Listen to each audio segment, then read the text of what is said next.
Egbeochun di Orunmila.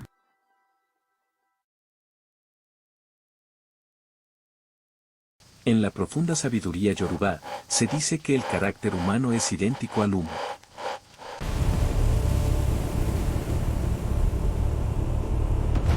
El proverbio Efin ni Iwa enseña que, al igual que el humo dentro de una olla cubierta, la verdadera naturaleza no puede ser contenida indefinidamente.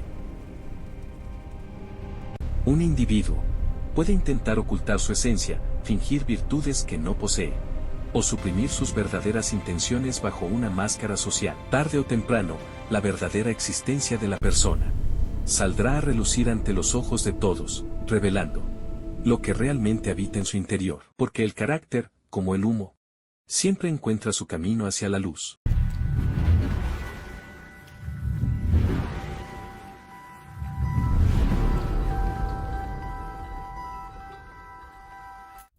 Si el video fue de tu agrado, dale like y comparte.